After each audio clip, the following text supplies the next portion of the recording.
Happy Wednesday, folks. Look at all this schooling. I've never seen such. These fish are eating better than they've ever eaten in their life because the kind of food that the discus get is some good stuff. The discus are holding their own. I mean, I saw two of them take some bloodworms away from some bozo earlier today. I need to get it on video. And the rainbows chase each other, and that's really it. And there's just a lot of action going on in this tank. The plant changes I've made. I made a plant change here in the front. I took out that oriental sword. I just wanted to open this up. And this glosso, since I put the root tab under it, has really gotten green. And it's gotten a little bigger since Sunday. That video I posted, you can go check it.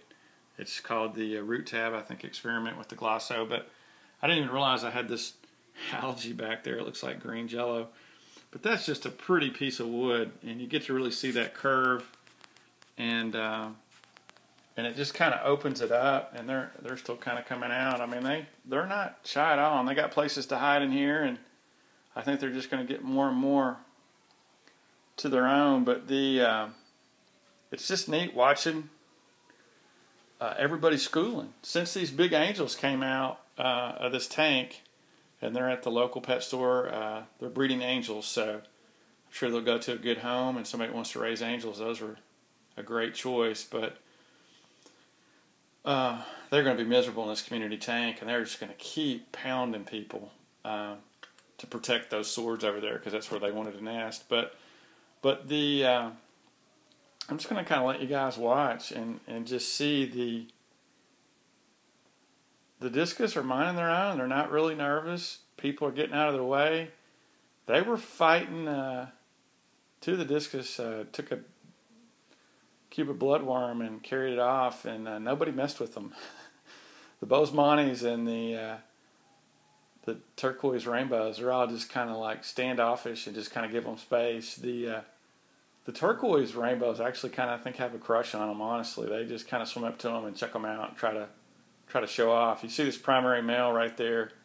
He kind of checks them out every now and then. But anyway, just to follow up, I got rid of two plants. I opened this up. I got the oriental sword out of here just to show off that really cool piece of driftwood. And you can now see the curve, and found some algae back there that looks like green jello, which is another story. But that's a good sign. I mean, that stuff's good for your tank. And there's fish that'll eat that, I think. I don't know. And then I also, that plant right there, that gap, there was a plant that's just growing like crazy. And you could never see, if you see that piece of slate right there where that discus is kind of in the back, it opened that up, gave it some light back there, gave it some more room back in that corner. It just really gave a place for the discus to go and just relax. If they want to get out of the noise, they can go over there. And there's just not a lot of traffic, and they can own that corner of the tank if they want. They do get out, and this guy right here has really grown on me. The eyes on that one's really pretty. This guy, man, he is the boss of the discus. Chases all the other ones around, goes for all the food, and is not intimidated by any fish in this tank. And usually during the day, he's dead center. He's looking for some more beef heart. He's dead center, like right there where that one is, just kind of hanging out. But these are, I think I was told these were Asian discus, which are not as temperamental, a lot hardier, and do very well in social settings. They don't need to be in a dark room with the lights off with nothing around them, with a straight jacket and a padded cell. But anyway, not a jab on other types of discus. But these guys are really healthy and eat well, and they don't seem stressed at all. And fish that like to school and fish that they get stressed when they're by themselves or there's nothing there. When there's a lot around them, they feel safe because there's safety in numbers if you're a schooling kind of fish. So it's the way they like it. There's some of that beef heart in this guy, and you watch this, it might come over, but the serpes are out more than ever. They used to hide a lot, I think, from the black angels. Glow lights are out, cardinals are schooling, and the neons are schooling more. The Rasboras, man, they're just fun to watch now. But everything's doing well. Also, I trimmed the lace plant, and I cut everything except one big leaf to help promote growth. And lo and behold, there's like 3 leaves right there that are already growing out. But even more will grow out now, and I'm pretty happy with that. And I think I already mentioned the tablet. I'm almost certain of it. It's been that kind of day, but I'm expecting this glosso to really kick once the roots start to do a little better and feed off the root tablet that's there in the sand. So we'll see how that goes. And I'm happy with it. I'm happy with it. I'll back up some. You guys can see it all. And it's going well. So happy Wednesday, folks. Thanks for watching. Thanks for all the kind words. This tank's amazing. There's a video out there. It's like aquatic something, but it's a video on discus, and it starts with like a Wet Pets in a store in Pennsylvania. And it is an awesome video. You should go check it out. The guy had a 120-gallon tank like this with like 100 fish in it, plus about 15 or 20 large discus and live plants, and it was not overstocked. But I'll give you a big tip on that. That guy had 2 overflow boxes in the back of his tank, kind of like what used to be in this one before I sealed the bottom. Somebody, when I bought this off Craigslist, someone had cut the overflow boxes out, which is another story. So that's why I did what I did. But anyway, he had a refugium built into the bottom of his with a UV sterilizer into his filtration system, and it was amazing. It was literally amazing. You should go watch that video if anybody wants to see.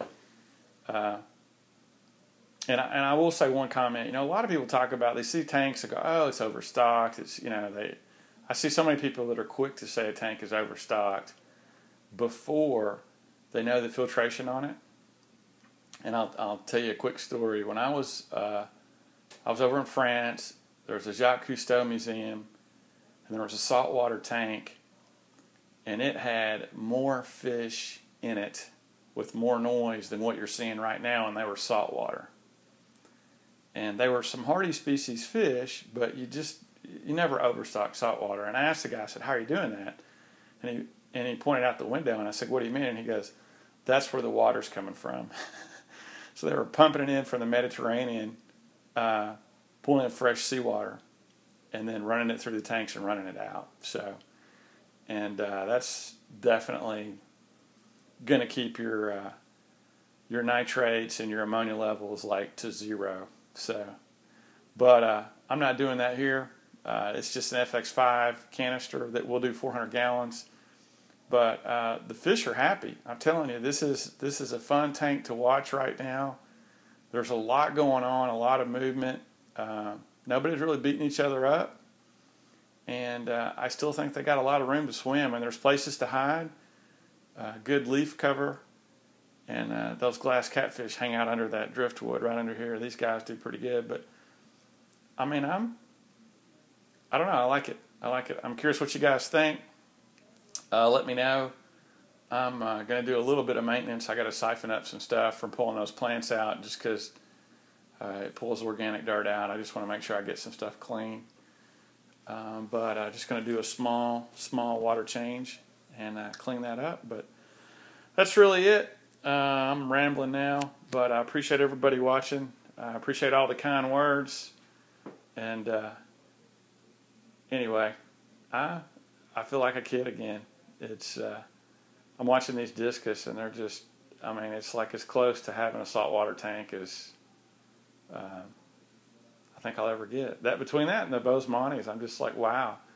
You know, there's not an ugly fish in this tank, honestly. Well, I take that back. The black skirt tetras are probably pretty weak. The glass catfish are cool though, and it's like the one fish I point to when I'm talking to salt guys, and I just say, "Yeah, do you have a fish that looks like that?" The rainbows. This guy is trying to court this female, poor girl. Anyway, all right, you guys be good. thanks for watching. Enough rambling for me, but let me know what you think. And it's funny. The dislikes used to bug me. Now I'm kind of like, I must be doing something right if somebody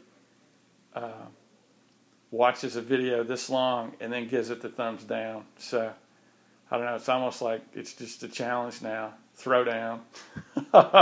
So if you dislike this video, feel free to post why you dislike it, and I'll be happy to comment on, what I think I'm doing right. So anyway, but hey, I appreciate all the great suggestions from people, and Christian over in Denmark, and he is definitely a good peer, and Shane down in Florida, and just some good people that watch this channel. I appreciate all your feedback, and you guys keep it real and keep me in check, and it's fun to throw it out here and see what you guys think. So always learning stuff, and who knows, I might have to fix something. And I don't have any problem telling anybody I mess up. One of the videos you guys watch, I got Wisteria and Water Sprite mixed up. That's Water Sprite on the right and Wisteria right there. And I think I went that way for 6 months before somebody finally said, "Hey, bozo, you got the plant names wrong." But anyway, now I know. So that's why I like doing these videos. You always learn, and always good to be challenged. You guys have a good one. Happy Wednesday, folks. Later. See ya.